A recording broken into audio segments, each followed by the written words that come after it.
Bom dia.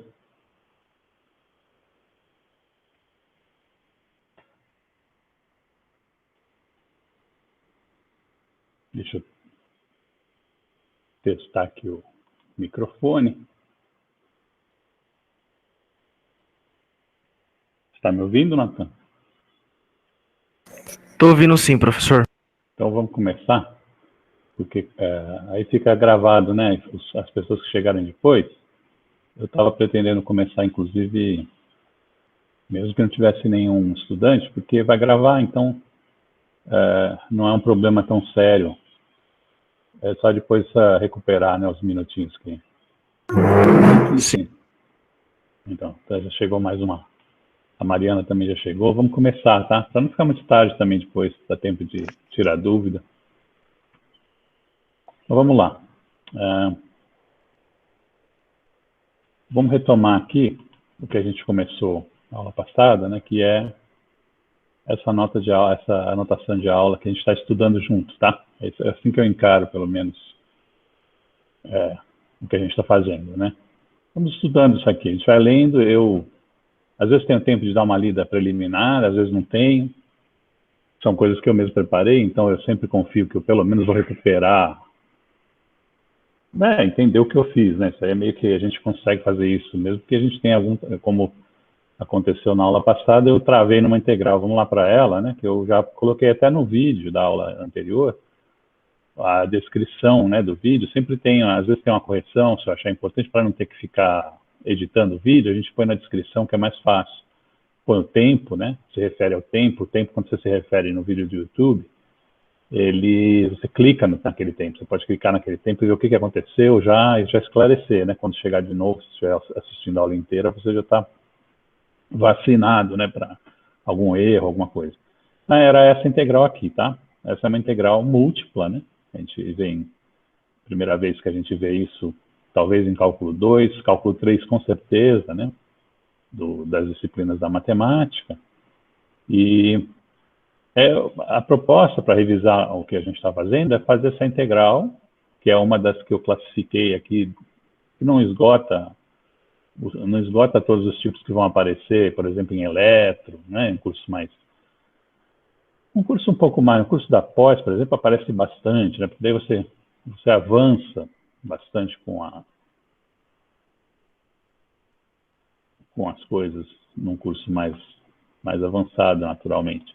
Então, era uma dessas aqui, ó, tá vendo? É uma integral de uma função escalar sobre um elemento de área orientado, tá? E eu propus a integração dessa função, que é simplesmente o módulo do vetor que determina a posição do ponto no espaço, né? Tá? Nesse espaço nós estamos trabalhando em 3 dimensões, sobre essa superfície cilíndrica com a convenção de orientação, né, que a gente distingue, né, normalmente, é sempre possível adotar uma convenção, por mais que isso não seja, mas se você tiver uma maneira de, por mais que isso não seja possível, mas se você tiver essa maneira de identificar a parte interior e exterior, a convenção é que a orientação desse vetor é para fora, normalmente, né, a superfície, e para a parte de fora dela, se ela tiver uma diferença entre a parte de dentro e a de fora, né? Quando não, você pode convencionar ou a parte de cima ou a parte de baixo, não tem problema, tá? Só olhando que uma vez convencionado o sentido, você vai ter que ser consistente até o final com a convenção que você adotou aqui. Então, né, nesses sistemas de coordenadas, né, que é as coordenadas cilíndricas, eu chamei de R perna torta, né, que é esse aqui, a distância que vai do ponto que eu estou identificando, até o eixo Z. Então, não é do ponto até a origem, como é em esféricas, né? É do ponto até o eixo Z, certo? E aqui é a altura. São as coordenadas naturais, que a gente chama de cilíndricas, né? Porque tem essa variável Z aqui que dá a terceira dimensão do que seriam, de outro modo, as coordenadas polares, tá? Tudo bem. Então, o que aconteceu? Eu travei nessa integral aqui, né? A outra você pode recuperar como faz na aula passada, né? eu substituí a função, que acabou dando isso aqui, porque o R é constante na superfície que eu estou integrando. Né? Por que só apareceu o H2? Né? E a razão era mais simples do que eu estava tentando lembrar. Né? Pois bastou, como eu disse lá no vídeo, né? Brincando um pouco, né? Bastou estar na audiência, né? Relaxado, sem estar vigiando 10 janelas. Não é 10, mas são várias. Né? A gente fica um pouco tenso com isso ainda. Né? Já estamos na 8ª aula hoje, mas está melhorando, eu acho. Pelo menos a minha avaliação, quando eu revejo alguns trechos, é que elas estão ficando um pouquinho mais naturais, mais fluentes, né, como a gente diz assim, mas é quase como falar uma língua estrangeira, demora um pouquinho, né? Tem um tempo, né, não é igual a falar uma língua estrangeira, é quase se adaptar aqui com esse ambiente todo. Né? Às vezes o micro dá sinais, assim, que você não sabe o que está acontecendo, né? Então a concentração não é aquela melhor possível, então travei, né? Travei pode ser que seja por causa disso, pode ser que seja por causa da idade mesmo, não quero dar desculpa não, né? Ou porque eu não li antes. Isso aí vamos admitir, né? Enfim, o que aconteceu aqui nessa parte da integral é que ela é a parte que não é por cima dessa parte tubular. A parte tubular está aqui, não é? Ela acaba dando zero simplesmente porque a única parte desse integrando que depende das funções trigonométricas de θ é justamente esse R chapéu aqui, tá? Aqui na próxima página, ele está dado aqui. Esse aqui é o básico de coordenada cilíndrica, né? Você expressa em termos daquele ângulo, que às vezes é chamado de φ, depende da nomenclatura que se usa, né? Mas de qualquer maneira são as variáveis de integração que estão aqui, ó. E você vai integrar diretamente sobre elas e memoriza bem que é um cosseno e um seno que você vai fazer a integral sobre elas, né?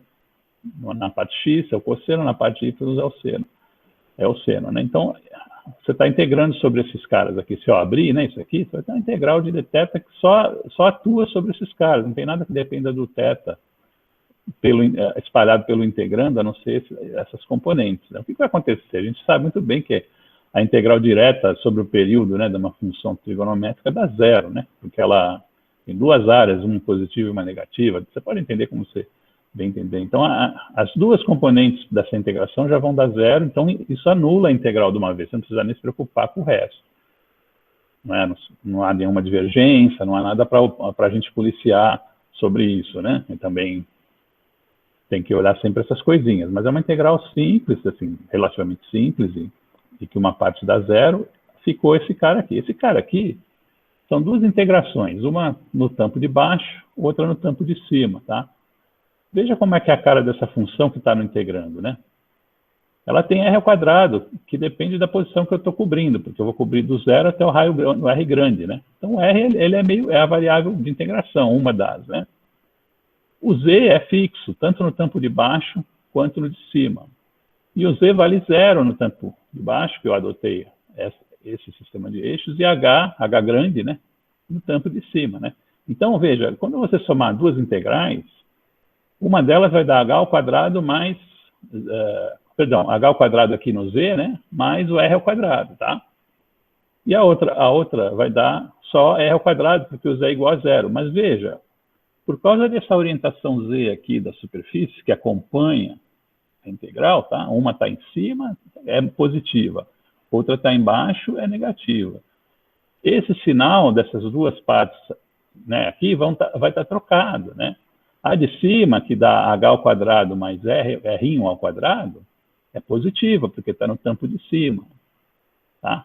A de baixo, além dessa diferencinha que o z é igual a zero, ela também é negativa. São as duas únicas diferenças entre elas. Portanto, a parte em R2, que é a que aparece nas duas, somando, vai anular a integral, né?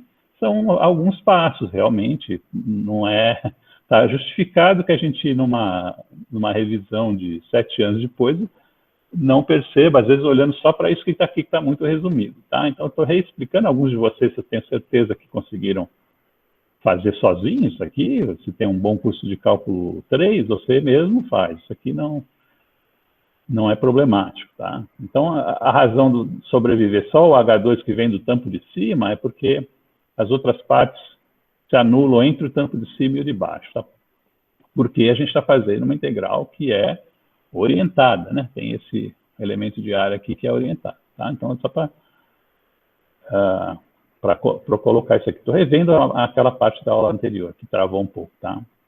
Tem algumas coisas aqui, mas eu chamei de exemplo 2, né? Não sei se eu fiz esse exemplo ou se eu deixei para vocês fazerem, né? Esses comentários aqui não têm muitas consequências, né? Você vai perceber algumas propriedades que você possivelmente já viu em cálculo 3, mas que não são difíceis de entender mesmo não tendo visto, né? Eu cobria o domínio que eu defini aqui, ou outro qualquer, né? Que seja contínuo, etc., e fizer essa integral, eu vou ter a área, né? Porque ela soma pelo valor da área, que isso aqui é uma integral que tem módulo aqui, ó, não tem flash de cima. Tá? Isso dá a área, né? Então, eu posso aqui exercitar fazendo essa integral sobre esse domínio que eu usei aqui. E você vai ver que ele vai dar, né, a área da lateral, que é essa aqui, ó, quer dizer, o perímetro da circunferência vezes a altura, da área da lateral tubular aqui, não é isso? Mais 2 vezes a área do tampo, que é πr ao quadrado, né? Então, isso é o resultado dessa integral, você pode verificar, tá? Ou seja, a gente já sabia que essas áreas têm um valor que a gente sabe de meio de cor, né? A área da circunferência, a área de um objeto muito tranquilo, né, e homogêneo de fazer, não precisa, você sabe que é o perímetro aqui da circunferência vezes a altura, vai dar a área, né? Então são 2 áreas bastante simples de a gente saber qual que é o valor delas, né? Então, e quando você faz por integral, você vai obter esse valor e fica seguro que realmente isso aqui é verdade, talvez possa querer verificar para outras superfície esférica, por exemplo, você pode fazer isso aqui, né? Tá, uma integral. O que é essa bolinha na integral? Significa que você cobre o domínio inteiro, tá? O domínio inteiro é um domínio fechado, né? O domínio fechado, o conceito de domínio fechado deve ter sido coberto nesses cursos anteriores, mas é bom mencionar, nunca é demais mencionar, né? E é o que mais ou menos exemplifica isso aqui. Vamos tentar revisar por exemplos, né? Se fosse um caminho fechado, é um caminho que volta nele mesmo, né? Um caminho que se fecha com, por exemplo, uma circunferência, um caminho que faz uma oscilação assim e volta nele mesmo, um caminho no espaço também, né? Ele fecha, tá? Então, essa bolinha significa que você fechou, né? Sobre o domínio. Existem domínios que podem ser considerados completos assim, que são multiplamente conexos, a gente tem interesse nesses domínios, tá? Às vezes não trazem nenhuma, se eles forem todos contínuos, eles não trazem nada extra para análise, tá certo? O que traz coisas extras para análise que vai ser do nosso interesse é quando você tem polos, né, divergências aqui, né? Ou seja, tem alguma quebra na continuidade da função que você está usando dentro da superfície em particular, ou dentro da região que define o caminho. A gente vai ver isso, tá? Porque isso puxa uma discussão de uma maneira... eu vou tentar puxar a discussão de variáveis complexas, de integração no plano complexo, a partir dessa observação, tá? Que normalmente não é feito assim, tá certo? Porque a natureza dessas coisas não é diferente, não é muito diferente. Claro que uma integral espacial, na verdade, é muito mais ampla, né, em termos de possibilidades do que uma que você faz no plano complexo. O plano complexo, por ele ser muito restritivo no tipo de função que mora lá, a gente vai ver isso, né? Ele acaba provendo propriedades interessantíssimas, em que você, a partir... Isso aí é uma propriedade das equações diferenciais, no fundo o pessoal fica empolgado com isso, mas não é tanto, né?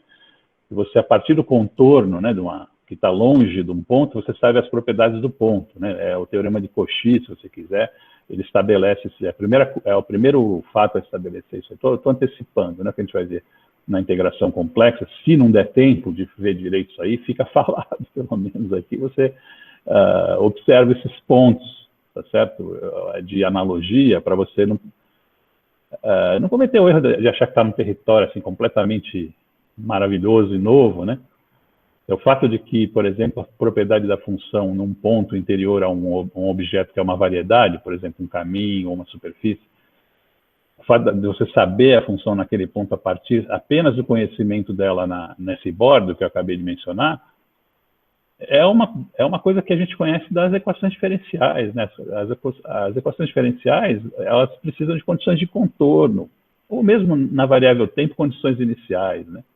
A partir da implementação dessas condições, que às vezes são num ponto, ou às vezes são numa superfície, numa linha, né? você determina, a gente mostra que para certas, e são a maioria delas que aparecem em física nesse nível, são dessa classe, são funções, equações diferenciais lineares, né? A gente mostra que a solução é única, tá? Eu estou fazendo restrições aqui, dizendo que são equações lineares, mas o pessoal que estuda mais a fundo isso aí, vai mostrar para você que você não precisa restringir tanto assim, de vez em quando tem outros exemplos. Mas, de uma maneira geral, eu estou antecipando várias discussões aqui, né? Eu já justifiquei o que aconteceu na aula passada que eu travei com essa integral aqui, o que aconteceu como consequência de não ter lido muito bem a minha própria nota de aula, né, que já foi feita 7 anos antes. E a discussão que eu faço em seguida é sobre o resultado, né? Então, a partir do fato de que essa integral dá zero, a gente completa essa aqui. Essa aqui dá simplesmente r ao quadrado sobre 2, né? É uma integral que é independente dessa, que dá 2π. Se você plugar, né, esses dois resultados aqui, você vai ter o resultado como sendo esse aqui, né? Eu achei que estava errado porque eu não conseguia entender, e depois, conforme eu olhava o resultado, ele ficava com o faro, né? Ele estava com o jeito de certo, ele está com a escala correta, com as propriedades corretas, né? O vetorial, né? Você pode sempre...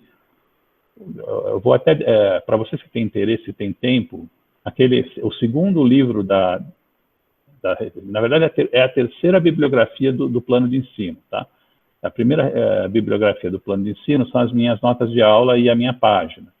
E, coincidentemente, como o link está lá, né, o link principal está lá, estão incluindo as videoaulas nesse formato, ou seja, as videoaulas passam a fazer parte da bibliografia oficialmente, se você quiser, né? Eu sei que é uma questão meramente formal, mas é bom mencionar isso que eu já falei por e-mail, em alguma mensagem, mas falando assim oralmente fixa melhor, né? Por quê? Porque elas estão sendo gravadas, né? Então você pode consultar a qualquer momento, né?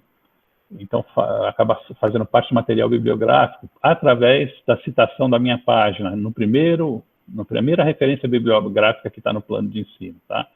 A segunda referência bibliográfica é um livro tradicional para nós da física, que a maioria critica esse livro, mas ele acaba fazendo bem o papel, que nem o Halliday da física matemática, né? O Arfken, tá certo? Nas várias edições, aquela que eu recomendei lá foi a segunda, mas tem edições mais recentes que corrigem algumas coisas, alguns excessos dessa que é a segunda.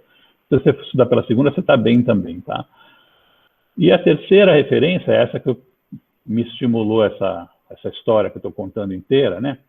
É o livro do Matthews e Walker, tá? Esse livro é um livro, na minha opinião, já bastante interessante, tá certo? Eu gosto dele, ele é resumido, ele normalmente, se você folhear assim com o dedo, você vai puxar esse livro aqui, tem menos coisa que o Arfken, mas não é. Ele é um livro que avança bem mais profundamente sobre cada assunto daqueles, né? E ele tem uma discussão no início, então só para voltar à relação que tem com isso que eu estou fazendo aqui, que te ensina, eu não vou fazer isso, eu posso dar umas dicas aqui no curso de Física Matemática, porque o curso fica muito extenso se a gente começa a fazer inclusões, né? De como saber, né, previamente, sem completar a integral, né, como é que vai ser a parte vetorial da integral, por exemplo, né? Por exemplo, aqui seria uma coisa... Eu vou fazer só a regra... Como é que se fala? Eu vou fazer assim, a discussão do homem pobre. Isso eu não vou fazer rigorosamente, né? Você tem dois vetores aqui, que estão definidos por essa superfície, né? Dois vetores. Você sabe que o resultado é um vetor. Olha só, quando você olha para a integral, o que acontece? Você tem um escalar multiplicado por um elemento de área vetorial, certo? Que se você somar sobre todos eles, você não vai eliminar o caráter vetorial disso aqui. Por exemplo, aqui, eu fiz a diferença entre você integrar o módulo ds e o ds vetorial, deu zero. Zero é porque é um vetor que é igual a zero. O conceito de zero é definido entre os vetores, para dizer que até esse caso excepcional aqui, né, que poderia ser, está incluído no que eu estou dizendo, né? Ou seja, você integrando um vetor, vai ter um vetor na saída, né? Isso aí a integral é uma operação linear também, né? Do jeito que a gente faz, pelo menos, né? Nesses cursos nossos aqui, com medida sem problema, né? Integrais de Riemann, etc. Tá bom? Então, veja. Voltando aqui, isso aqui dá um vetor. Então, se ele dá um vetor, é razoável que eu argumente assim, olha, não vai dar Não vai dar ao longo de X chapéu aqui. Será que a simetria vai permitir que dê ao longo de X chapéu? Por quê? Por que quer ter uma coisa tão... Veja, a função é o módulo. É uma coisa que é isotrópica, né? Você pode rodar à vontade o seu sistema de eixos, que isso aqui é invariante, como a gente já estudou, certo?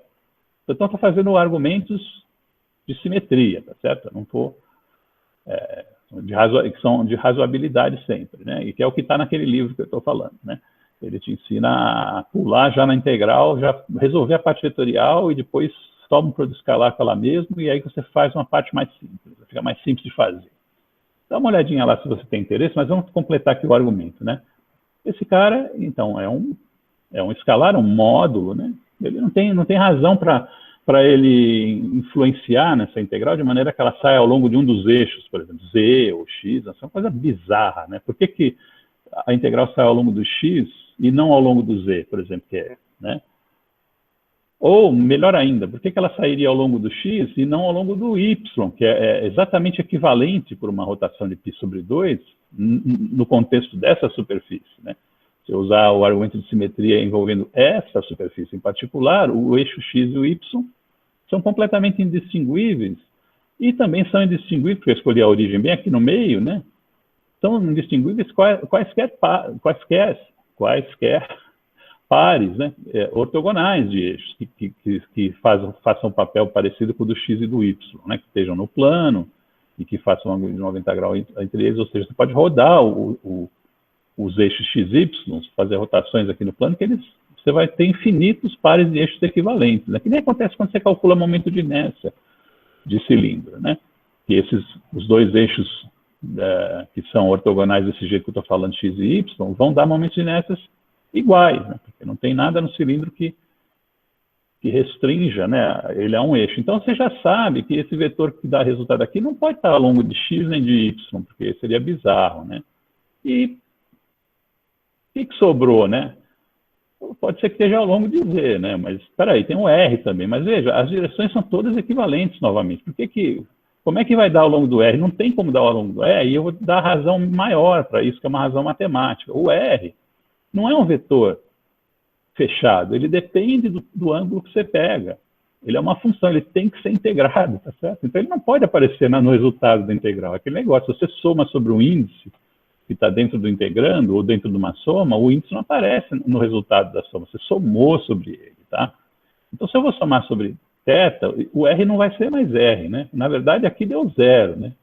A contribuição do R. E a gente sabe isso logo, quer dizer, não tem como essa integral não estar ao longo do Z, ponto final, por esses argumentos que eu estava pensando na aula passada, né, mas não estava dividindo com vocês, e agora eu quis dividir. Por isso que quando eu comecei a analisar o resultado, eu comecei a falar, isso aqui está com cara de estar certo, né? E eu estava achando que estava errado porque eu não estava conseguindo fazer a integral, né? Outra coisa que você avalia também é a escala que está aqui, né? Isso aqui tem dimensão de área ao quadrado, como teria que ter, porque isso aqui é um módulo ao quadrado, se eu quiser atribuir um comprimento, não precisa ser um vetor de comprimento, né? Mas o conceito de área, né? Veja que o conceito de área também não está ligado ao conceito de medida, de métrica de área, né? É aquela coisa que nem quando você vê derivada e integral em cálculo 1 mesmo, né? Que a área é uma extensão do conceito rigoroso de área, né? Então, mas a dimensão é a mesma, a variável ao quadrado, e aqui é variável ao quadrado também, né? A análise dimensional não vai falhar, né? E então tem que dar a variável, tem que dar o que quer que seja a medida da variável, tem que estar a 4, e é o caso aqui, né? É o caso. Bom, enfim, então, o resto acho que está satisfatória a discussão na aula passada, eu não quero travar muito, né? Então, o que eu queria mostrar aqui é que aplicando uma rotação para esse resultado, se ela for uma rotação arbitrária, num eixo qualquer, isso aqui não é invariante, né? Do sentido de que a forma dele, o módulo vai permanecer constante, tudo bem, essa invariância a gente tem, mas a representação dele vai ser diferente sobre eixos diferentes, né? Então, com exceção, imediatamente que a gente vê aqui do eixo Z, que qualquer rotação aplicada sobre o eixo dela mesma retorna nada, né? Retorna a identidade, né? Não é que dá zero nem nada, mas retorna o próprio resultado, então ele é completamente invariante sobre rotações ao longo do eixo Z, mas outros eixos vão variar ele, vão mudar a representação dele, né? Ainda que mantenha o módulo, tá? E isso não deve ser o caso quando eu integro sobre o elemento de área, como eu fiz naquele outro exemplo lá na caixinha, né? Sem considerar a orientação, tá certo? Ou seja, pega o módulo de DS. Tá? Então, eu deixei para você mostrar, que nesse caso, isso não precisa mostrar, né? Você sabe que isso aqui vai dar um número, né? Um número, você não consegue nem saber o que você faz com essa matriz aqui, ou com esse operador de rotação aqui, quando você aplica ele sobre um número. Não é nem... Se você expandir isso aqui na representação com aqueles produtos vetoriais que envolvem o eixo, não faz nem muito sentido dizer que eu estou aplicando ele sobre um número, né? Porque aquilo já é preparado para aplicar sobre um vetor, né? Então, ele tem essa sutileza, né? Mas eu posso definir, eu digo, olha, isso aqui tem essa representação quando você atua sobre vetores do espaço e é equivalente à identidade quando eu atuo sobre números, simplesmente porque os números já definem o que são escalares aqui nesse nosso contexto, né? Eles são invariantes por rotação. São eles mesmos que definem, né, os objetos que a gente vai chamar de escalares, inclusive, quando não tem certeza, né, se são invariantes ou não. Tá bom? Só para discutir isso aqui, que essa aqui então é uma coisa meio trivial, tá? Você não precisa de uma demonstração muito longa para bastar argumentar do jeito que eu acabei de fazer, tá? Então vamos, finalmente, né, depois dessa quase meia hora aí de revisão, que estava precisando, né, porque acabou... foi um travamentinho que deu na aula anterior, vamos fazer aqui, começar a tratar integrais de caminho, tá? Com calma, né? Então, tem uma projeção da abordagem que eu vou fazer aqui, ela é revisão, né? Ela tem esse estilo meio que vai ter um conteúdo de revisão, tá? Você tem alguma dúvida sobre a parte anterior?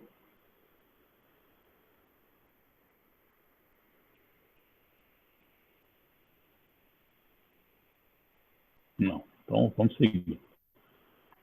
Então, aqui, esse é um caso daquelas todas que eu listei na primeira página, né? Ou na segunda página, que é o caso aqui. Uma delas é mais interessante, ou é especialmente interessante, de um modo geral, para nós físicos, que é a integral que você faz sobre um domínio que é um caminho, uma variedade que é um caminho, pode ser um caminho aberto ou fechado, eu não pus a bolinha aqui, ó, certo? Ou seja, eu deixei para você pôr, se for um caminho fechado, tá? Então, em geral, esse tipo de integral nos interessa porque ela aparece na mecânica, por exemplo, para definir o conceito de trabalho, que é uma noção que se estende para outras áreas da física, né? Então, por exemplo, você vai ter trabalho te acompanhando em qualquer curso de termodinâmica que você fizer, né? E essas integrais de caminho também são importantes em termodinâmica, não só por causa do trabalho, tá? Então, eu vou tentar até pipocar uma ou outra discussão mais adiante, né, quando a gente fala de diferenciais exatas e inexatas, né? E se a organização e o tempo meu permitindo, eu quero avançar algumas discussões que você vê mesmo em física, né? Por exemplo, relacionar, não é, a parte de diferenciais exatas e não exatas que nós vamos mencionar com uma coisa que você vê no curso de cálculo 2, se eu não estou enganado, que é a parte de equações diferenciais de primeira ordem, né, onde você entra em contato com o conceito de fator integrante. Tá certo? Você transforma, basicamente, a ideia é transformar uma diferencial não exata, significa que ela não integrável, numa diferencial exata. Isso resolve várias equações de primeira ordem de uma vez, né?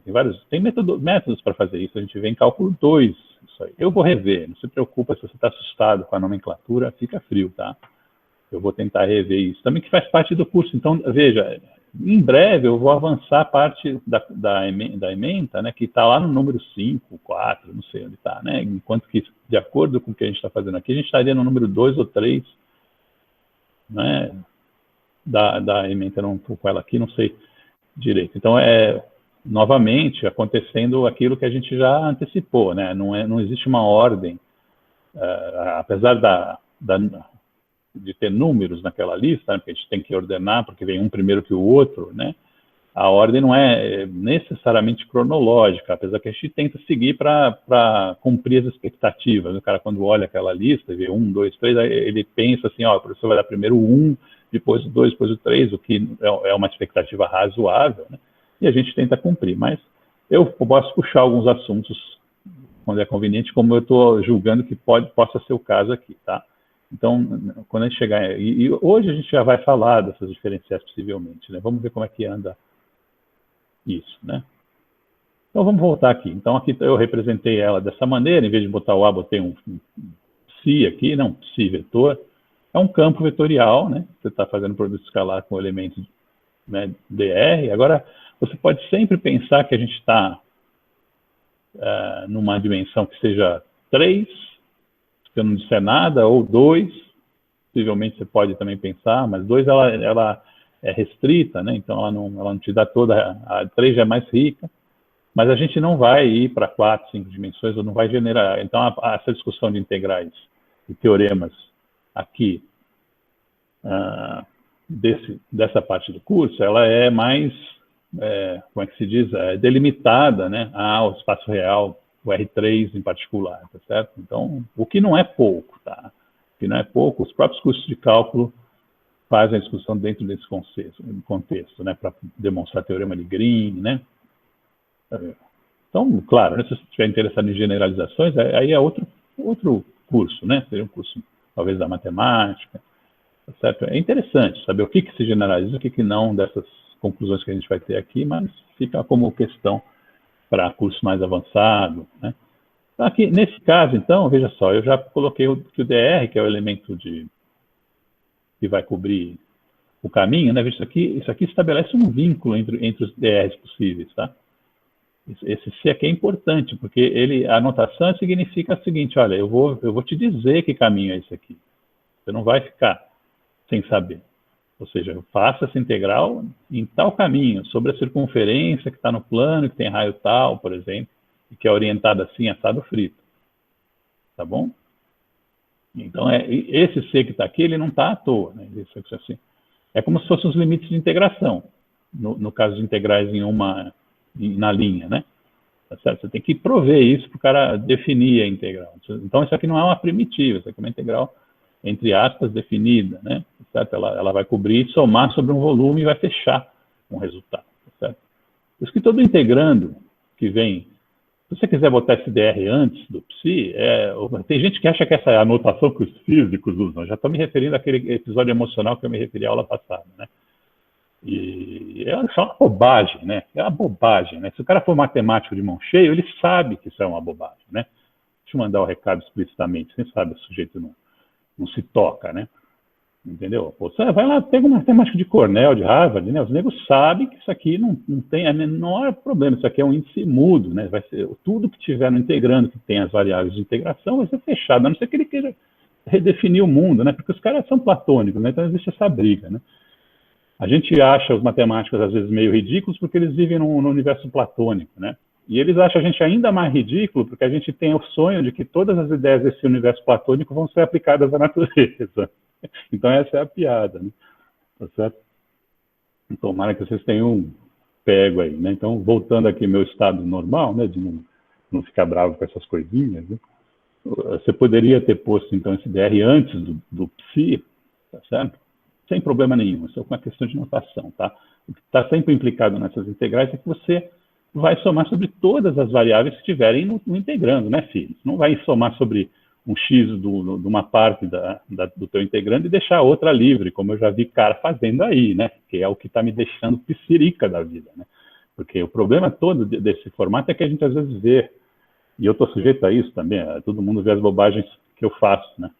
Só que eu não sou teimoso com as minhas bobagens, tá certo? Eu já falo logo, eu errei aqui porque eu não li a porcaria da nota que eu mesmo escrevi, né? Então, e a vida segue, velho. O cara pensa que não vai cometer erro, né? Esses caras são todos brilhantes e lindos, maravilhosos, né? Tá certo? Como eu fico com raiva dessa história, mas vamos para frente, Farinas.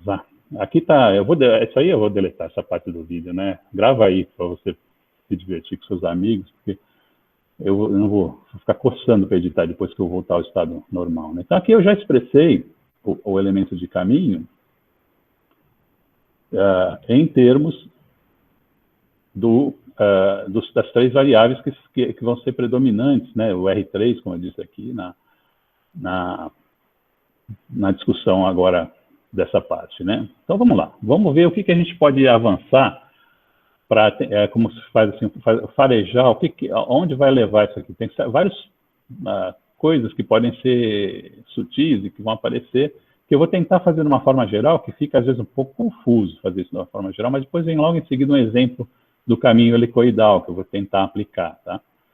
Então, por que eu estou fazendo isso? Para rever como é que faz essas integrais, tá? Claro que se você fez um bom curso de cálculo 3, isso ajuda, mas se você, por acaso, ainda não fez ou não fez direito, vamos tentar ser razoável na discussão, né? Para ver se você, qualquer coisa, você me para e pergunta a dúvida. Então, imagina, de uma maneira geral, que você tem um caminho que é dado por um desenho assim, contínuo, que vai do ponto A até B, né? Tudo amiguinho, contínuo e tal. Tá? Então, o que eu vou fazer aqui? Eu vou te mostrar o seguinte. Bom, isso aqui é um produto escalar, certo? Vamos fazer o produto escalar em coordenadas cartesianas. Como é que você faz isso? Você pega a componente x do psi, vezes a componente x do dr, que é a variação no caminho, né? E soma, né, sobre as três componentes, tá? É o que está escrito aqui. E admite, de uma maneira geral, que cada uma das componentes são elas mesmas funções, campos escalares, que a gente chama, né? Funções de x, y e z. Tá certo? Tá? Então, aqui, né? Então, tá bom. Então, isso aqui, em geral, é uma coisa complicada, né?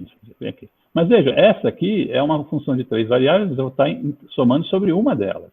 Mesmo aqui ou mesmo aqui, né? Então, se eu quiser realmente completar essa integral, eu preciso escrever, por exemplo, aqui o y como função de x e o z como função de x. Aí você vai perguntar, é possível fazer isso, professor? Né? Será que é possível fazer isso? Então, eu vou já, né? Aqui na nota de aula eu não faço, acho que com esse detalhe, mas eu vou usar o quadro para tentar estimular vocês, né, a concluir de uma maneira geral, né? Claro que tem outras condições. Isso aqui é possível por um caminho suave, né? E basicamente a gente vai se referir a essas projeções, essas sombras que esse caminho faz nos planos. Por exemplo, aqui, ó, mas isso não vai ser tão relevante. Eu vou falar uma outra coisa que é mais concreta sobre isso, mas é bom entender também isso aqui, né? Você pega, por exemplo, a sombra desse caminho no plano zx, não precisa ser nesse plano em que o y é igual a zero, pode ser num outro, mas eu estou exemplificando no plano em que y, particularmente, pode ser uma constante. O y vai ser uma constante, é um plano que está paralelo ao zx, né? Então, eu peguei em particular o y igual a zero para, perdão, exemplificar. Então, você tem aqui, esse caminho é dado por uma função de z como função de x, né? Então, ele é um g de z e x igual a zero, é um vínculo. É isso. Então, pelo menos eu consigo, para cada y, aqui eu consigo isolar, né? Então, onde é que isso aqui me interessa, z como função de x, né? Aqui, ó. Z como função de x, tá certo? O mesmo acontece aqui embaixo, ou quando o z agora é constante, que eu tenho uma função de x e y, né? E y como função de x, né? Então, assim, do jeito que eu estou discutindo aqui, de uma maneira bastante intuitiva, né? Sem rigor nenhum, parece que eu conseguiria fazer isso em parte. Se eu estou no computador, eu consigo debulhar essas projeções. Eu espero que sim, né? Mas existe uma outra característica de caminhos no espaço que vem da pergunta, né? Quando você faz a pergunta, como é que o que define um caminho no espaço, né? O que define um caminho no espaço? Então, você conta os graus de liberdade, tá? Tem 3 graus de liberdade, que é o que a gente está chamando de espaço, né? 3 graus de liberdade. Também é um argumento heurístico ou intuitivo, tá? Não é um argumento rigoroso que eu vou fazer aqui, não, tá? A gente não está preocupado com essa parte. Porque, eventualmente, a gente vai ter que analisar caso a caso mesmo, é o jeito que a gente faz essas coisas, né? Eu vou exemplificar depois com o caminho helicoidal, que onde está esse tipo de coisa que eu estou falando aqui de uma maneira muito genérica. Bom, para você ter como é que eu penso nisso aqui? Eu faço, bom, se 3 graus de liberdade, eu tenho volumes, né? Tá certo? Então, os pontos vão cobrindo todo um volume até o infinito. O que é 3 graus de liberdade? São 3 variáveis independentes, tá? 3 variáveis independentes, x, y e z. Tá certo? Isso aí a gente chama na física, porque isso aí vai para a mecânica, entendeu? Claro que aqui na matemática não é necessário mudar a terminologia, né? 3 variáveis, né? Mas como a gente tem o conceito de movimento, eu não sei direito a razão histórica, né? Eu sei que quando eu cheguei nesse business, já estava assim, né? Já estava com esse nome. É um nome muito usado em mecânica clássica. Tá certo? Portanto, deve haver uma razão histórica, né? As pessoas não aceitam muito nomenclatura que não seja justificada, né? Em geral, tá? Nessas áreas mais sólidas da ciência, né? Que são física, matemática, né? Matemática não é bem ciência, mas a metodologia é bem a mesma, porque é uma linguagem feita para a ciência, não necessariamente, mas em grande parte, né? Ela não é feita pensando na ciência, mas ela acaba sendo usada pela ciência o tempo inteiro, né? Enfim, então, existe esse termo, né, que se refere às variáveis que você, né, o grau de liberdade seria a liberdade que o movimento pode ter, por exemplo, né? Então, se o movimento é unidimensional, você fala que tem 1 grau de liberdade. Se você tem, por exemplo, no espaço R3 mesmo, 2 partículas, né, o teu problema, então não é, por isso que a gente, achando aqui uma justificativa para a terminologia presente, né, que não seja histórica, né?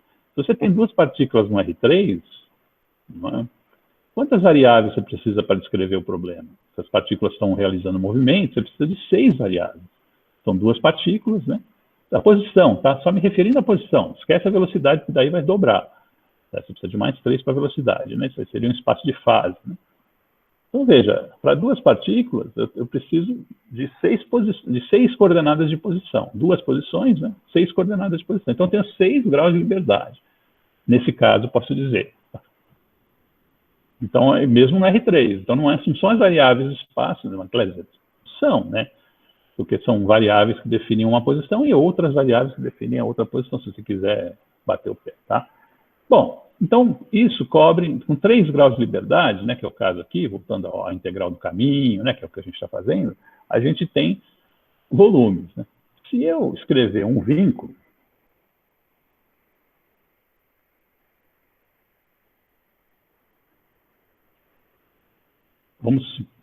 vamos pensar em vínculos que são igualdades para o negócio não complicar, né? Porque existem vínculos que são desigualdades, né? Esses aí são mais complicados de lidar. Mas se eu descrever um vínculo, eu sei que o que me sobraram, né, de graus de liberdade são 2, né? Então, porque isso aqui vai determinar que se eu especificar 2 deles, o terceiro está automaticamente, né? A gente presume que a gente possa inverter, ou mesmo que seja implícito, não tem problema nenhum, né? Isso aqui vai especificar completamente, né, a região que eu vou estar restrito, né? Que eu vou estar restrito no espaço R3. É um vínculo, né? Mais 3 graus de liberdade, e me sobram 2 graus de liberdade independentes, que eu posso prover à vontade. Por exemplo, se eu vou dar o x e o y, o z está automaticamente determinado. Isso vai determinar o quê? Uma superfície, né? Que, na verdade, se você reolhar esse vínculo aqui, você pode pensar que você faz de conta que você pode inverter isso aqui, né?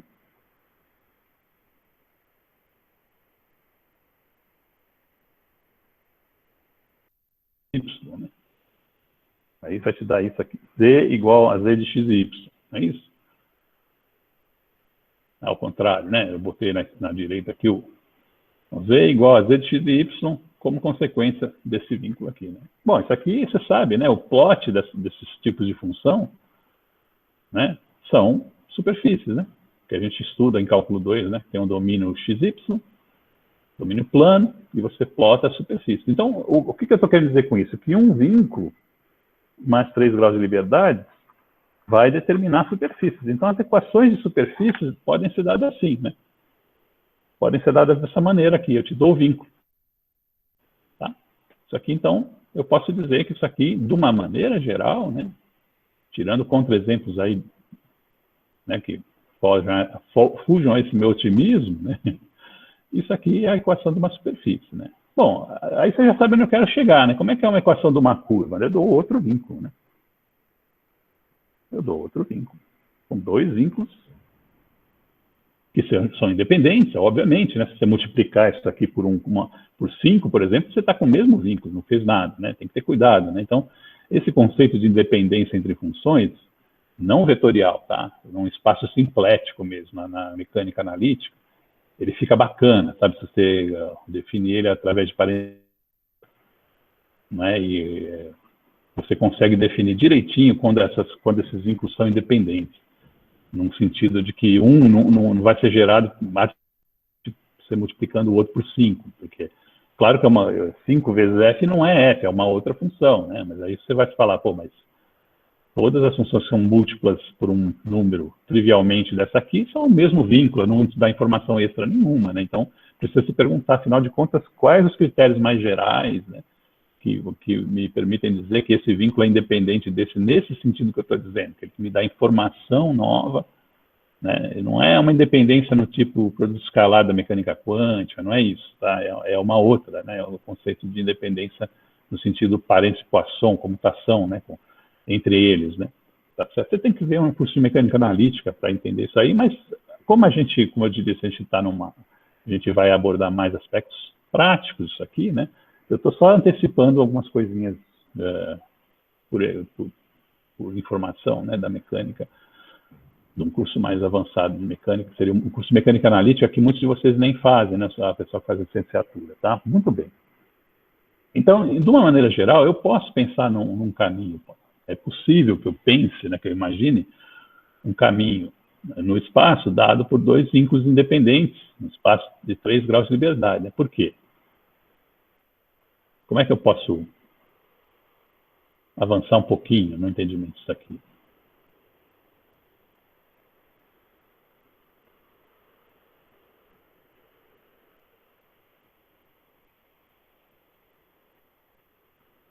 Você pode olhar isso aqui como uma intersecção de duas superfícies. Tá, o Z de XY de uma e G de XY da outra. Né? Mas e se eu der dois vínculos que as superfícies não se interseccionam? Por exemplo, duas esferas de raios. Pode ser até iguais, mas totalmente desconexas, uma num canto, outra no outro. Aí é por isso que eu estou te falando que você tem que olhar isso aqui com cautela. Né? Estou fazendo uma discussão só para deixar as coisas mais ou menos intuitivamente, o que eu quero avançar naqueles escritos lá que eu estava fazendo. Tá? Então, eu vou pensar assim por enquanto, depois você pode debulhar um pouquinho mais isso aqui, e eu vou exemplificar no caso do caminho helicoidal, que é o caso. Né? Então, são condições que podem ser nem suficientes, né? Mas possivelmente existe a necessidade delas, né? Que você reduz os seus graus de liberdade para chegar numa curva no espaço. Né? Então, a gente não está analisando isso de uma maneira rigorosa, como eu estou argumentando reiteradamente aqui. Tá certo? Vamos lá. Está aqui.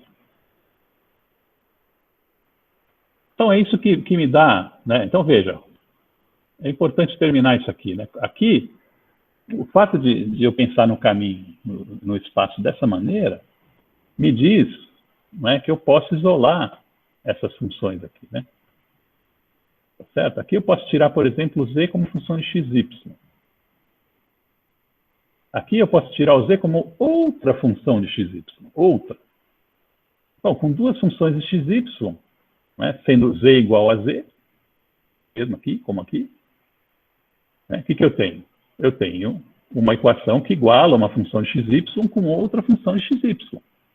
Tá certo? Ele vai te dizer o seguinte, isso aqui te dá Z1, vamos fazer assim, tá? Uma organização.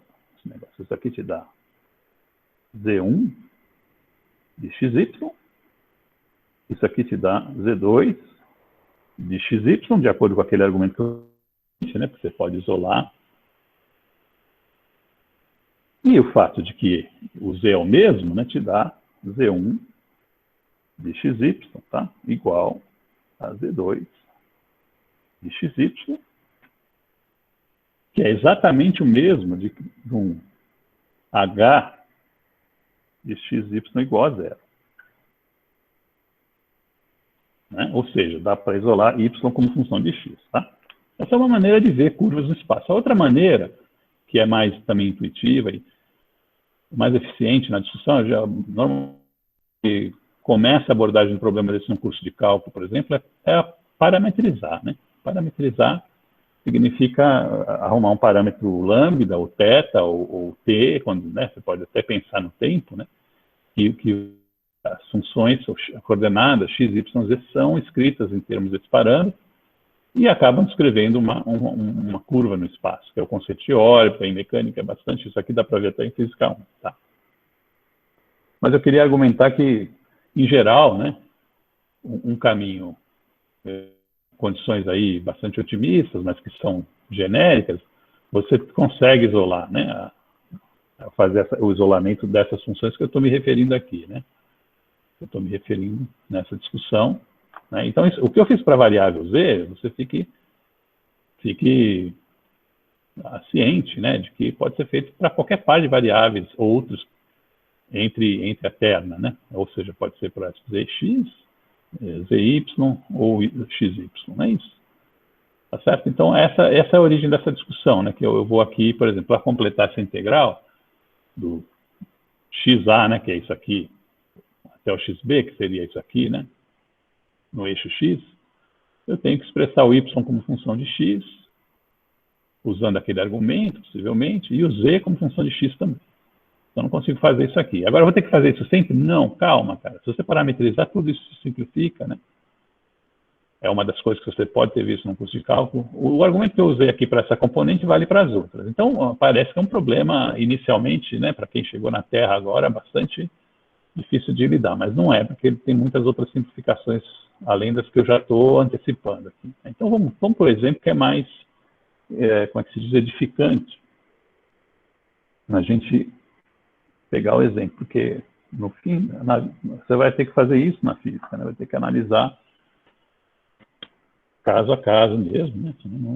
Não vai ficar com fórmulas enormes na cabeça para os casos mais gerais, as condições mais gerais de continuidade e de existência, nada disso. Assim, não é que não é importante, veja bem, tá certo? Estudar por esse ponto de vista, para poder ficar avisado das coisas bizarras que podem aparecer na sua frente e você acha que está tudo bem, né? Eu tenho um colega meu que eu aprecio bastante, que ele diz, só para fazer um contraponto, que eu estava xingando, né, em específico a piada dos matemáticos, né, o cara teve que procurar ajuda para os matemáticos.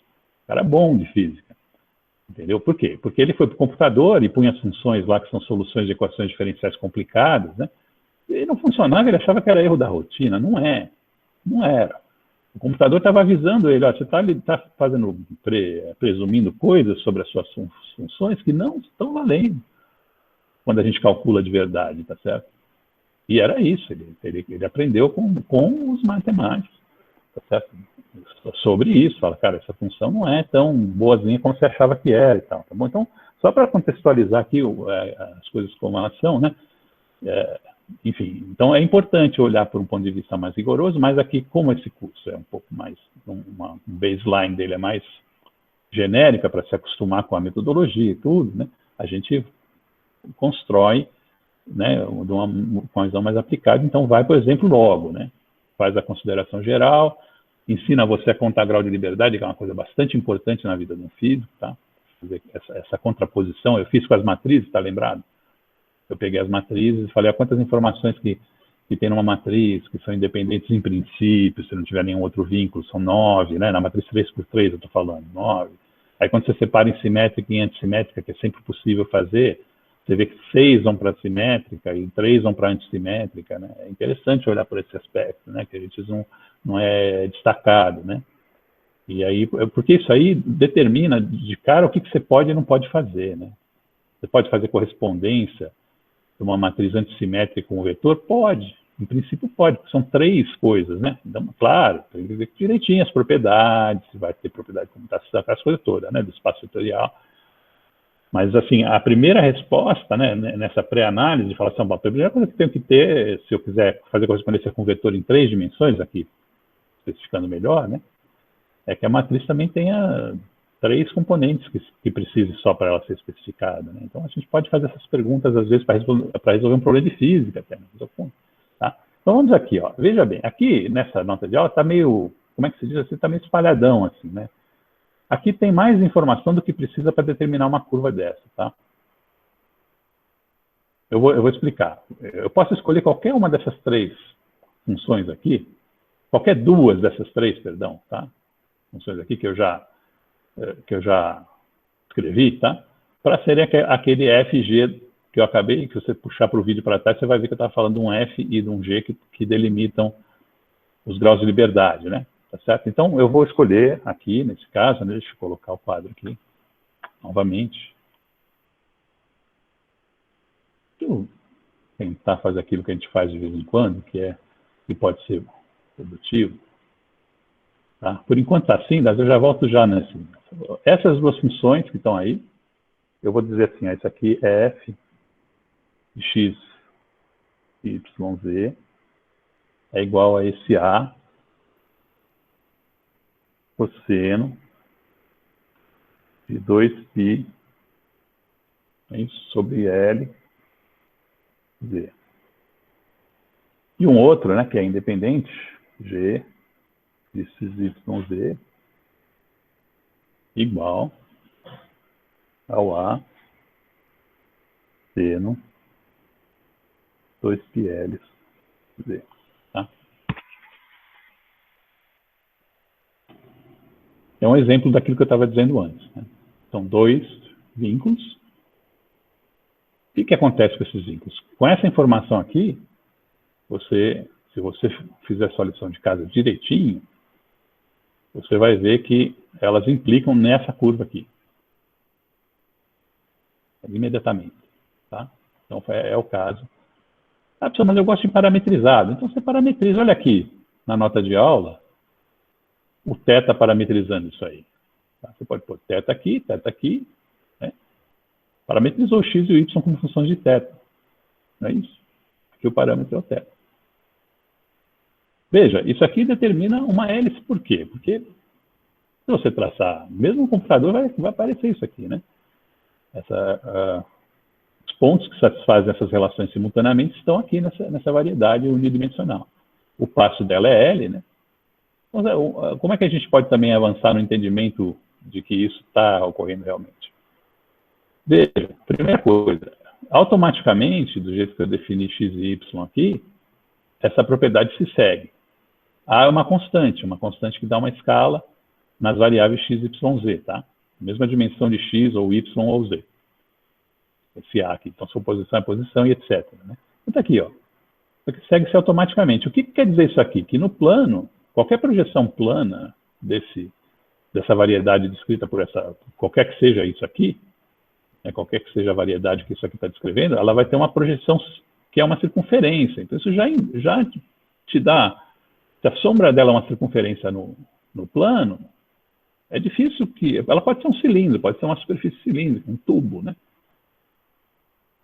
Tá certo? Mas um tubo tem 2 graus de liberdade. Eu posso sempre especificar 2 pontos ao meu bel prazer, né? Qualquer... Tá certo? Ele encerra uma superfície, um tubo, né? Então, você pode sempre... Você precisa de 2 variáveis para determinar onde o ponto está naquela superfície, né? Tá certo? Por exemplo, se for um tubo aqui, ao longo desse Z aqui, com esse mesmo diâmetro, você precisa da altura que ele está, que é o Z, e o ângulo, né? Qual o ângulo que ele está. São 2 variáveis, você precisa disso aqui. E eu não tenho essa liberdade, eu tenho duas variáveis, né? Estão, como é que se diz, pinadas, né? Elas estão essencialmente ligadas a esse vínculo. Né? Então, é já um pouco evidente que é uma sombra de um caminho que faz alguma coisa em torno de um tubo cilíndrico, né? Mas que é uma variedade unidimensional. Né? Então, isso já te dá pouca saída para chegar em qualquer outra. Né? Agora, o resto é você ver o seguinte, olha, o Z, né, ele pode ser parametrizado em torno de um ângulo que vira aqui, né? Tá certo? Porque ele aparece aqui como dentro do argumento dessas funções que são trigonométricas. Né? Então, é óbvio que uma parametrização natural em termos de um ângulo, já que nas duas instâncias dos dois vínculos, ele participa do argumento de funções trigonométricas. Né? Então, é uma questão de escala dizer que esse Z é um ângulo ou não é. Tá certo? Bom, mas se o Z aumenta linearmente com ângulo, significa que conforme eu vou subindo no Z, né, eu vou virando também. Tá? Então, aqui já começa o caso helicoidal, tá certo? Se eu faço uma volta de 2π, olha só, o z anda L. Toda vez que 2π, o z anda L. É o passo da hélice, tá? Que a gente chama, o passo da hélice, tá bom?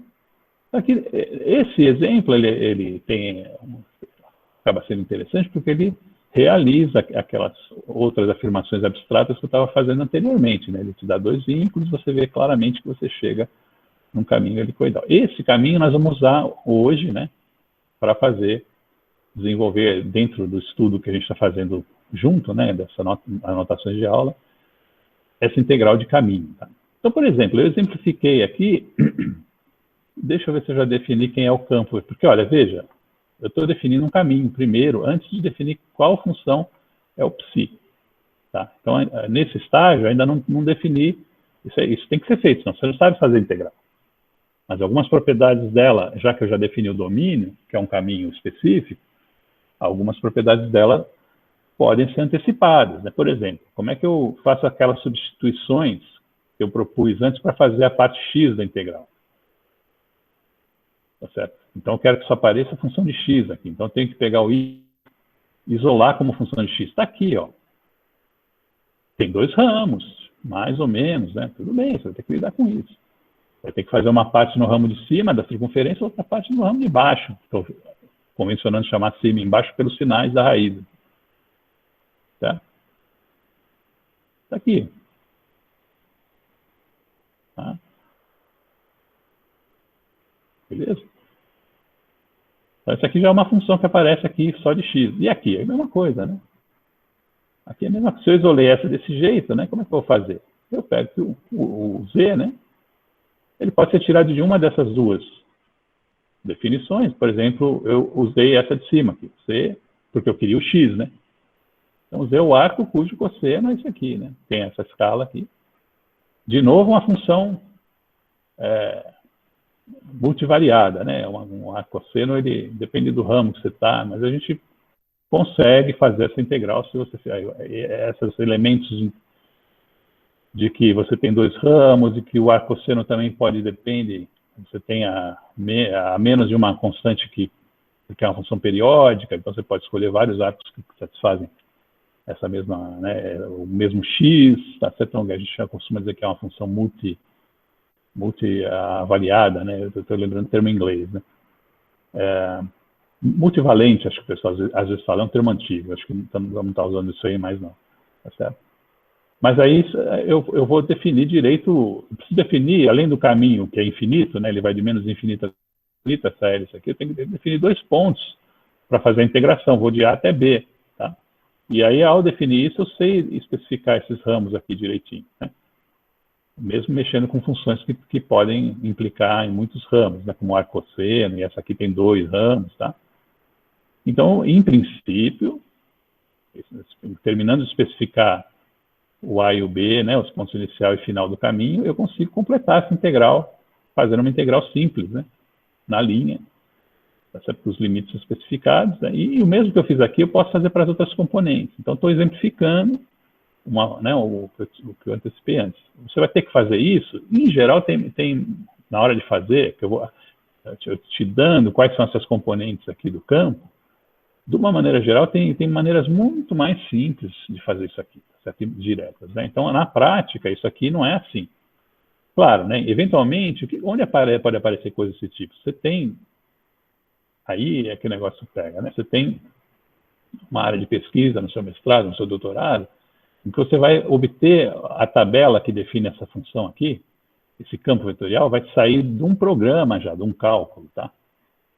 Você tem um conjunto de números, você não sabe nem se essa função é boa, se é ruim, é o caso que eu exemplifiquei do meu colega lá, e o computador eu teve que dizer para o cara que não era problema com rotina, não era problema com a função mesmo, né? Então, ele tinha que mudar um pouco as premissas e tal, né? Mas, em geral, não é sempre que isso acontece, não é na vida de todo mundo que acontece, tá? Eu já fiz programa numérico assim para calcular e as funções saem belezocas, né? E aí você pode ter que fazer essa soma desse jeito mesmo aqui, tá?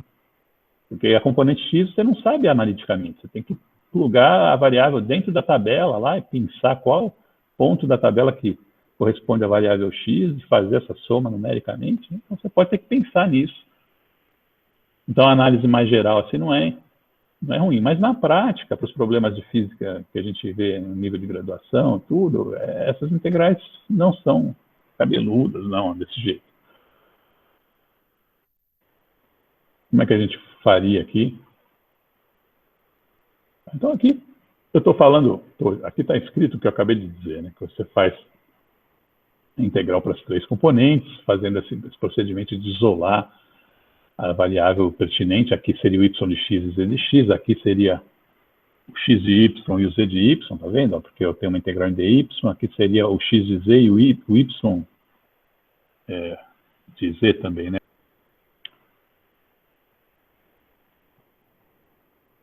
Aqui é exemplo de coordenadas cilíndricas, ou cilíndricas, que você usa para as variáveis na hélice anterior. Veja que o jeito que a hélice é definida lembra um pouquinho coordenadas cilíndricas, né? Porque tem um cosseno, seno, mas não são, porque o z está aparecendo dentro do argumento, né? E a coordenada cilíndrica é uma maneira, inclusive, de parametrizar aquilo, né? Então, veja, você vai simplesmente fazer uma transformação de cartesiana para cilíndrica, que está aqui, ó, tá certo? Olha como é que perdão, como fica a curva nessas coordenadas.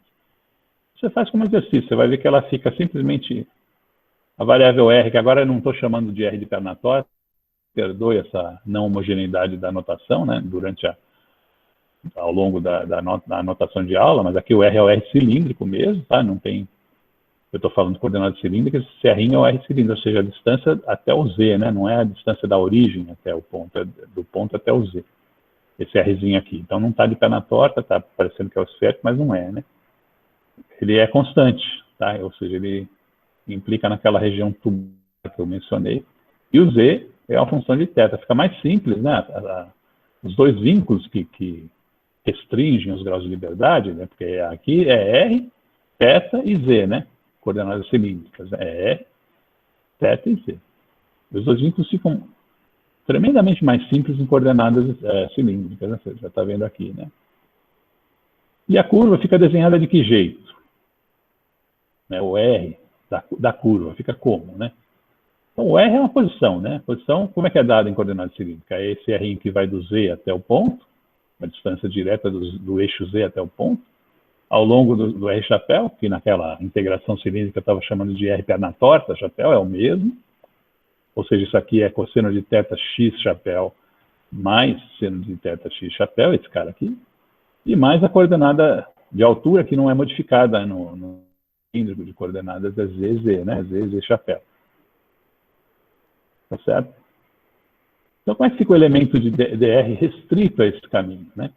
Ora, se R igual a nesses sistemas de coordenadas, dr, que é esse cara que aparece, veja, o D é diferencial de R posição, de uma maneira geral, em coordenadas cilíndricas, ela é dz ao longo de z, porque o z não depende das coordenadas nenhuma, nem cartesiana, nada, né? Ele é um vetor fixo.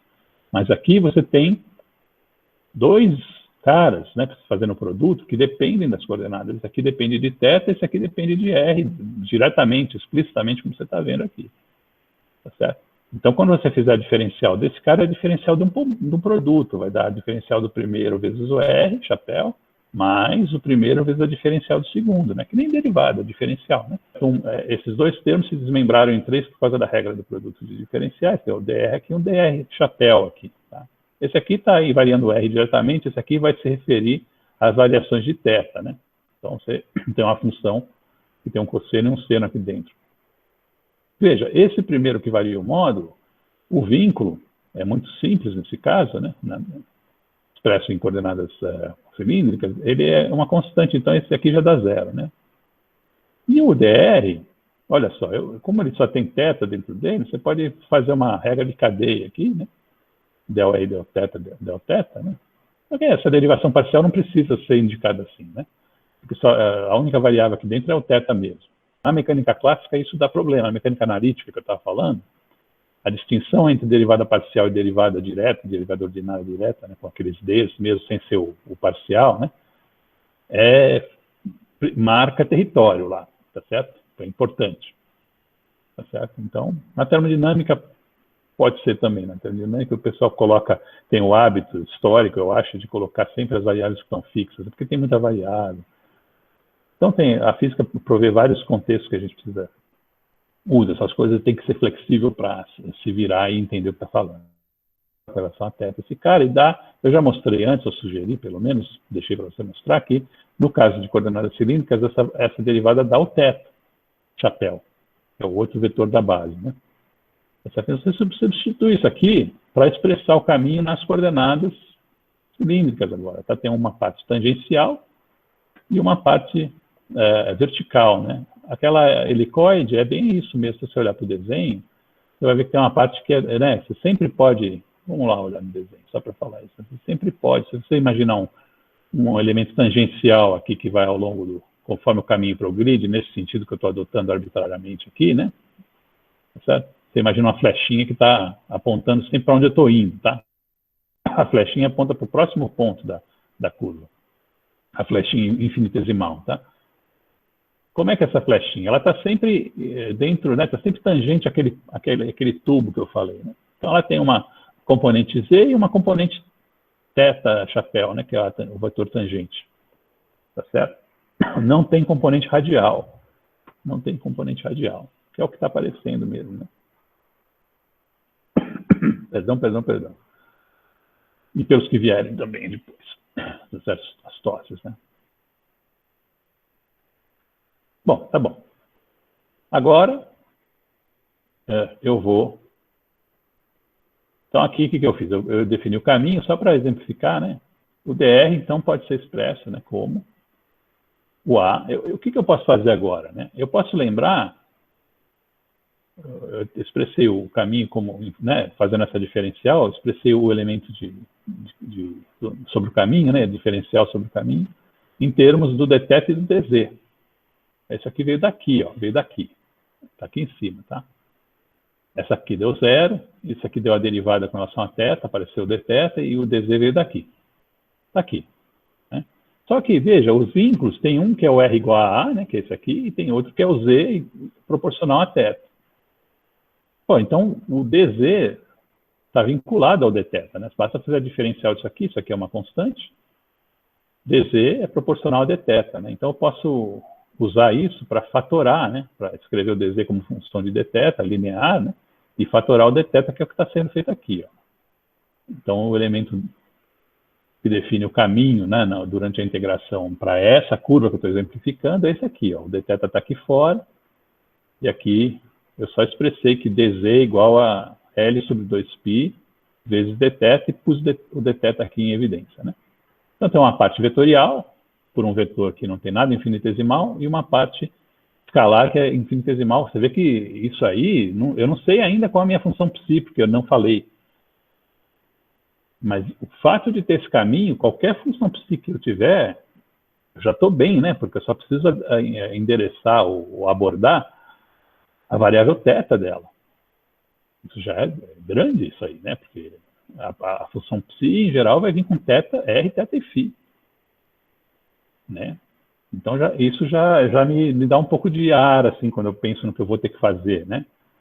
Mas não é só isso. As funções, em geral, são também simples o suficiente, como a gente vai aqui, ou, né, esse ou aqui, está dizendo o seguinte, olha, eu também posso, em vez de fatorar o dθ, fatorar o dz, né? É a mesma coisa, eu substituo o dθ aqui em função do dz e fatoro a mesma coisa isso aqui, né? Você escolher se você quer integrar na altura ou ao longo da parte cíclica, né, que é o dθ aqui, tá? E eu realmente estou pronunciando essas coisas, né?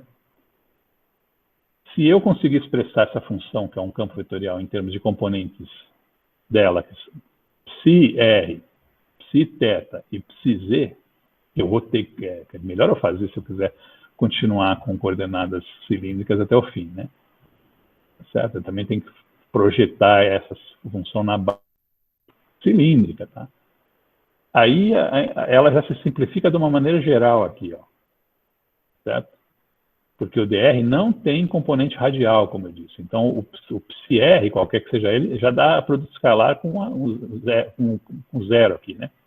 Psi-r vezes zero é a componente r desse produto escalar. Componente R, componente entre aspas, né? Porque é o termo que vai ser somado, não é uma componente de um vetor. Isso aqui é um produto escalar, vai dar um escalar, né? Então, aqui tem a soma do produto escalar que dá a parte θ e o produto escalar que dá a parte z. Veja, que é com dz, mas eu já substituí o dθ aqui nesse espírito de incluir o outro vínculo. Então, no caminho já me fez uma simplificação enorme aqui, né? Aqui eu consigo especificar os limites explicitamente, aqui não, porque é uma função implícita do z, né, com θ, eu ainda não sei qual é.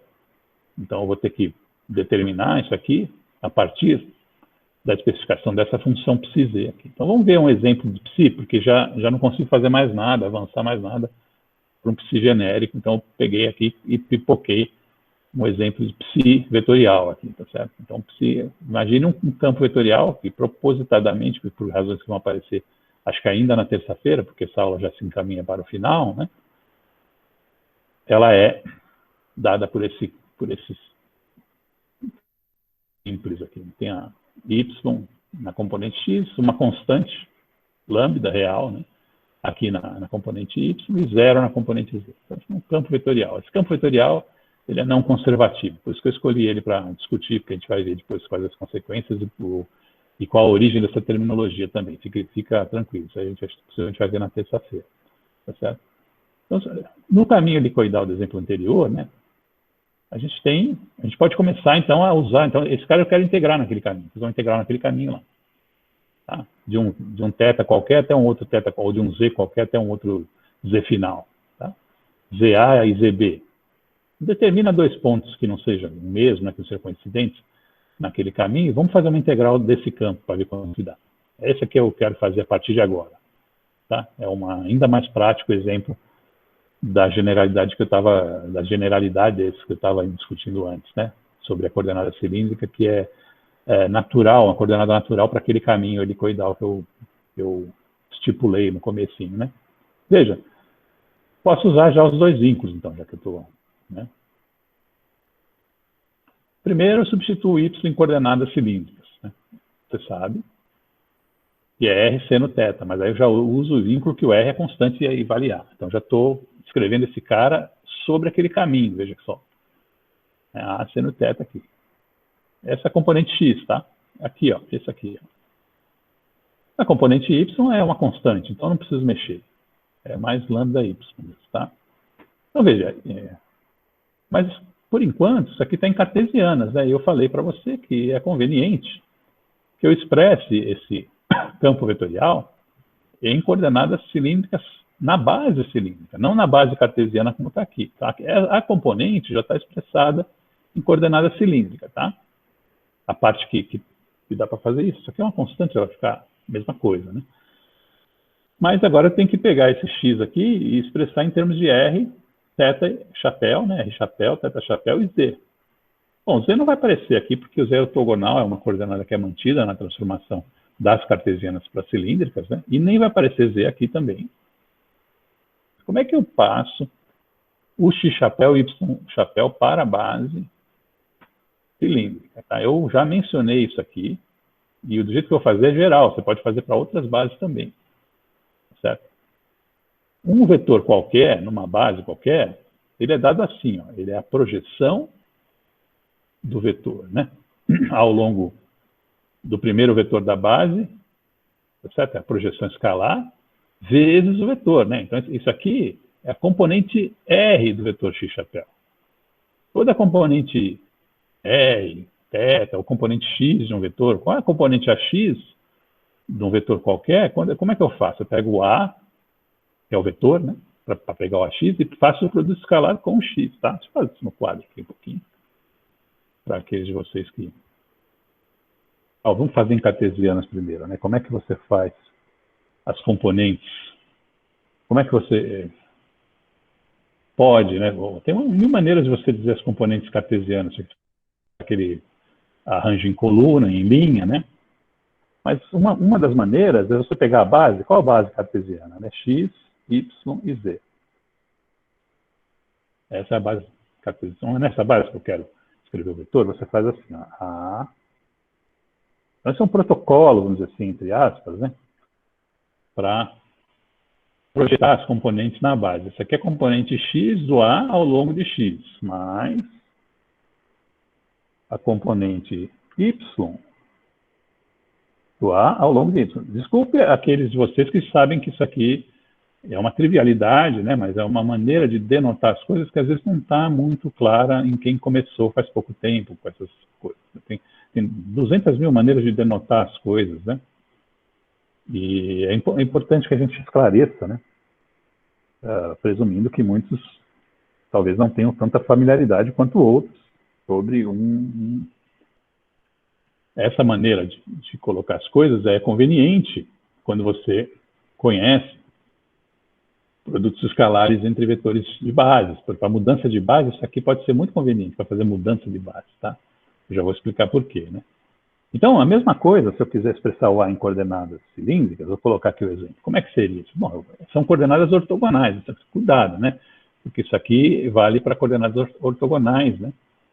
Para coordenadas não ortogonais, você precisa fazer uma adaptaçãozinha, né? Possivelmente olhar com cuidado, tá? Elas aparecem, as coordenadas não ortogonais, em estado sólido. Quem for fazer estado sólido vai ver que as bases, às vezes, são muito convenientes, bases que não são completamente ortogonais, né? Em algumas simetrias, né? Dos sólidos, nos átomos que estão no sólido, forma uma rede, né? Tem uma análise interessante, né? Mas, tirante essa parte, né, vamos voltar às coordenadas ortogonais, que são mais abundantes, né, nos problemas que a gente usa aí. E vamos agora, então, projetar esse vetor agora na base R, θ, Z, né, que é cilíndrica, né? Como é que você faria? Então, a componente R, ao longo de R, mesma coisa, tá certo? Mais a componente θ, ao longo de θ, mais a componente Z, que é a mesma, né, porque é mantido isso aqui, ao longo de Z. Então, essa é uma maneira de fazer projeção em bases quaisquer, né? Na mecânica quântica, tem um texto para vocês lerem, que eu vou subir, acho que ainda hoje, tá? Sobre a aplicação desses conceitos que a gente está falando aqui, de matrizes e elementos de matriz e outras coisas, vetor de estado. A notação é diferente, mas o conceito é muito parecido, né? Tem ressalvas, tem espaços infinitos, complexos. A gente vai ver uma parte disso, né, para espaços finitos, pelo menos. Olha como é que se denota isso aqui, ó. Digamos que a base seja 3 vetores N1, N2, N3. Eu tenho um índice, tá? Eu vou chamar de a base aqui, é minha, ó. Eu vou pôr por baixo aqui, acho que dá para ver. Deixa eu ver um pouquinho aqui. Ali em cima era o XYZ, né? Eu teria que ter posto aqui, ó. E para esse aqui é o R. Deixa eu escrever que você já vai ver. θ e Z. Tá vendo aqui, ó? Esse aqui é o XYZ, esse aqui é a base R, θ e Z, tá aqui, né?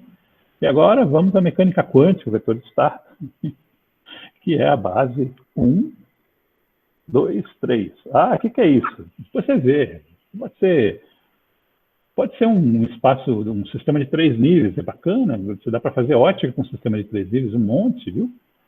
Dá para avançar bastante com entender muitos processos interessantes, com falar de estados, como é que chama isso? Dark states, né? Como é que chama? Como é que seria a tradução? Estados escuros, né? Tá certo? Usando modelinhos de 3 níveis, né? Em estruturas mesmo, que o cara joga laser e vê a física acontecer, tá? Então são 3 estados, tá? 3 que formam uma base, são ortogonalizados. Aí, como é que você denota isso aqui? Então, você vai fazer a projeção de psi no 1 ao longo de 1, mais a projeção do psi 2 ao longo de 2, tá? E não vai caber aqui na folha. Eu ponho aqui embaixo, mais a projeção de 3 ao longo de 3. Aí o cara que não viu falando, pô, você está viajando, né? Então, isso aqui é só a notação que é diferente. Isso aqui é um produto escalar, tem uma definição em termos de uma integral que você faz das funções que representam esses camaradas aqui. Tá? Então, se um espaço abstrato, você vê que é parecido, tá? Também faz produto escalar o vetor da base, projetando ao longo dela, e assim, também para o 2 e para o 3, tá? Pessoal, qual a intenção de eu mencionar isso aqui, já que a maioria de vocês ainda não viu esses conceitos, mas vai ver possivelmente em breve no curso de mecânica quântica, né? É para antecipar que quando você consegue delimitar uma estrutura algébrica que funciona, entendeu? Então você vai ter muito trabalho que você vai fazer e que vai ser muito parecido com o que você já faz. Essa que é a vantagem da álgebra, né? você sabe trabalhar com ela. Então, dadas as armadilhas que você vai ter que estar ciente de quais são, né? E isso aí vem com o curso, com o tempo, perdão. Então, eu só queria destacar que isso, tirante a notação diferente, é muito parecido com isso, tá? Então, fazer projeção em base e mudança de base fica muito automático, se você sabe isso. E agora eu vou voltar, acho que eu não preciso me ater ao quadro. Professor, o 1, 2, 3 são os vetores da base? Isso, são os vetores de estado de uma base abstrata, né? Isso aqui poderia ser um sistema de 3 níveis. Tá? Por exemplo, um poço quântico. Um poço quântico, você pega os 3 primeiros níveis e fala assim, olha, eu não vou jogar energia ali que consiga fazer uma transição para mais do que o 3º nível, porque não vai conservar energia, entendeu? A energia, vai ser pouca energia, processos de baixa energia, a gente fala às vezes. Ou o átomo de hidrogênio mesmo. Pega os 3 primeiros níveis eletrônicos do átomo de hidrogênio. E você vai jogar laser ali, mas você vai jogar um laser de uma potência que nunca você consegue chutar um elétron para mais do que um 3º nível energético. Normalmente, se você falar em energia, você não vai ficar restrito a 3 níveis, porque tem degenerescência, né, nos níveis superiores. Né? Mas, de uma forma caricata, só para antecipar algumas das discussões. Existem sistemas genuinamente de 3 níveis, né, que você pode manter. E aí você pega esses 3 estados, né, que definem na mecânica quântica, você vai ver que as coisas são estados abstratos, né, que evoluem no espaço, cuja projeção em bases específicas dão representações específicas. Por exemplo, a famosa função de onda é uma projeção na base de coordenadas. Você vai definir o que é uma base de coordenadas, por que ela vai entrar no jogo. Ela é uma base encrencada, porque no fundo ela é uma base de quadrado não somável, tem um monte de outras coisas que vão ter que ser discutidas, mas isso aí é no curso de quântica mesmo. Pegar isso aqui, né? E voltar para as notas de aula, né? Já atrasado, inclusive, tirar o quadro da frente, né? Como a gente faz com prudência, né? Para não ficar falando e você não vendo nada, né? Se bem que vocês estão cooperativos ainda. Então vamos lá. E o que eu fiz aqui foi exatamente isso. Então, eu peguei, para mim, o interesse é mudar de base, né? Então, eu peguei o vetor da base e projetei na outra base. Isso é mais fácil de fazer, porque eu sei quais são os produtos escalares, tá? Por exemplo, o produto escalar de x com z dá 0, eu já antecipei isso, então não vai ter componente z. Mesmo para o y aqui, né? Mas se você olhar a definição da base, ela é definida, né? Lembra que eu falei que esse R chapéu é o cosseno de θ x chapéu mais o seno de θ x chapéu. Então, essa base ela é definida nas coordenadas anteriores, nas coordenadas originais, que no caso são cartesianas, né? Então, eu sei fazer esse produto aqui. O x com o y, aquela parte y vai dar 0, com a parte x dá o cosseno, que multiplica o x chapéu na definição, né? Você pode dizer que é a definição desse R chapéu, se você quiser, tá certo? Em coordenadas cilíndricas. A mesma coisa para o θ. O θ é a derivada do R chapéu com relação a θ, a variável θ, né? Tá certo? Então, você sabe fazer esse produto escalar aqui, tá certo? E dá menos seno θ. Então, sabendo esses coeficientes, eu já consigo mudar a base aqui. Eu posso colocar esse x que vai sair com o cosseno aqui, o menos seno aqui, de θ, eu ponho ele aqui, ó. Substituo aqui, faço mesmo para o y, tá? Aqui está feito um pouquinho mais de detalhe, eu estou correndo um pouco para cumprir com o tempo, eu não quero estender demais o final da aula. Né? E no fim você vai ter uma representação do psi, olha, em termos da componente R, e a componente θ, porque você mudou a base. Tá? Então, ela estava assim, ó, substituindo o x da base que eu quero, o y também chapéu da base que eu quero, ela vai ficar, parece que ficou mais complicada, né? Certo? Mas é conveniente, porque agora eu sei integrar. Certo? O que vai acontecer? Eu substituo a componente θ, lembra que a componente R, ela não vai ter contribuição na integral, por quê? Porque o dr daquela hélice, só lembrando a você, o dr, ou seja, a componente radial daquela hélice, do caminho helicoidal, é 0. Quando eu formar o produto escalar de psi com dr, esse aqui, esse trambolho aqui vezes 0 dá 0. E fica só essa parte que está aqui, ó. Não, ops, perdão. E eu já tinha comemorado antes, né, que a gente ia ter uma integral só, e tá ela aqui, ó. Essa integral você sabe fazer. Tá certo? Você escolhe o θ inicial no caminho, θ A, um θ B final, que não seja o mesmo, no caminho, você pode até ir lá naquele caminho, desenhar 2 pontinhos que você quer, e faz a integral de caminho, tá? Ela dá esse resultado aqui, tá? Fazendo a integral de cálculo 1 aqui, tá? Essa parte aqui, dá isso aqui que está aqui embaixo, tá? Então, vamos deixar ela feita, eu já vou antecipando, porque eu agora vou encerrar mesmo, tá? Antecipando uma discussão que eu vou fazer depois, né? Veja que, tudo bem, o meu campo entrou na definição, nesse resultado, mas existem propriedades aqui que são do caminho. Por exemplo, o raio A, esse lambda veio da função, tá? Os tetas final e inicial vieram da minha escolha, do domínio de integração. Eu estou exemplificando, eu escolhi um teta inicial e um teta final. Você pode colocar ambos, se quiser, ou de 0 a π sobre 2, por exemplo, ou de 0 a π sobre 4. Tá? Você faz exemplos numéricos, se você preferir, só substituir aqui. Tá? Mas é importante frisar que, se eu escolher um caminho com raio diferente, aparentemente o resultado, mesmo tendo os tetas final e inicial iguais, é diferente, né? Claro, né? Você está num caminho mais largo, né? Mas, aparentemente, o resultado depende do caminho de integração. Então, né? Se dá resultado diferente para caminho diferente, né? Na verdade, aqui tem um catch. Eu estou fazendo uma armadilha linguística para você, eu não quero te induzir a erro. Então, eu vou explicitar. Né? Eu não, nessa mesma hélice, eu não consigo especificar um caminho que tenha o mesmo ponto inicial e o mesmo ponto final e raio diferente, senão eu tenho que deformar a hélice. Tá? Então, presta atenção, porque o fato de aparecer o raio da hélice aqui ainda não é uma indicação forte de que a integral depende do caminho. Tá? Vai acontecer aqui. Ó. Quando eu pegar, aqui nesse exemplo, eu faço o seguinte, eu só vou antecipar a discussão, tá? Rapidamente, 1 minuto a gente se encerra. Eu vou pegar o θ como sendo 0, definido aqui, e o θ final como sendo 2π. Tá? E aí eu substituo nessas integrais, é claro que como tem 0 e 2π, nesses senos aqui, tudo simplifica, né? Aqui vai dar 2π, essa diferença e tal. Você fazendo a conta, a integral se resume a esse valor aqui, ela fica bem simplificada, que depende do raio, mas nem o lambda aparece mais aqui, essa parte do lambda acaba se anulando de algum jeito aqui, depois a gente pode explorar isso melhor, se tiver certo. Eu já olho para minhas coisas e acho que está errado, né? Outro preconceito que eu tenho comigo do passado enorme, né? Eu sei, né?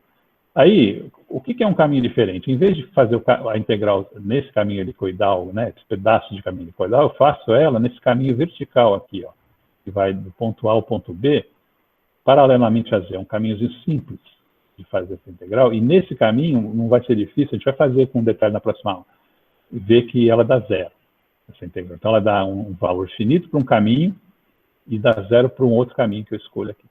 Então, essa integral depende do caminho. Certo? Já pelo menos 2 caminhos diferentes aqui que dão resultados diferentes, tá? É fácil de ver. E aí depois eu quero construir a discussão que vem depois, né, sobre campos conservativos e não conservativos, baseado nesse exemplo aqui, tá? Então, vamos encerrando. Aqueles de vocês que já foram no Doshal aqui no vídeo, que você vai ver o vídeo certamente quando tiver tempo, né? E aqueles que querem sair também saiam. Eu vou deixar gravando ainda a aula mais um pouquinho, para aqueles que querem fazer pergunta, tá? E que não se importem em dividir a dúvida com os colegas, ou acham que ela é pertinente, né? Aqui no chat, o som estava muito baixo, né? Eu devia olhar melhor isso aqui, né? Nós estamos com a primeira aula que eu fiz, que eu consegui cabear a conexão, então os problemas de internet devem estar minimizados. Né? Mas eu vou olhar o vídeo depois e ver onde que deu problema. Se precisar, se tiver perder muita informação, eu ponho nos comentários, na descrição do vídeo, olha, no tempo tal, o professor disse tal coisa, ou quis dizer tal coisa, e completo, tá? Daí você dá sempre uma olhadinha na descrição para ver se você não acha essas coisinhas para te ajudar depois a não perder a continuidade da oratória, né? Que a gente está ao vivo, então isso não, e eu não vou ficar editando outros vídeos, a não ser quando é coisa muito assim, né? Que nem aquele fiasco que foi a primeira aula, né? Tá bom? Alguma pergunta sobre? Professor, o problema do som era aqui mesmo. Era no meu aplicativo. Tá ok, tranquilo, então. Depois, se você precisar, você vai... Então, uma boa notícia no sentido de que talvez o vídeo não tenha tido nenhuma truncagem, né? Então tá, eu vou fazer o seguinte, eu vou fazer a contagem regressiva para interromper a gravação. Então, aqueles que querem fazer perguntas depois que terminar a gravação, que é uma escolha que você tem toda a prerrogativa de fazer, aguardem, então, nenhuma pergunta sobre física que você possa dividir com seus colegas.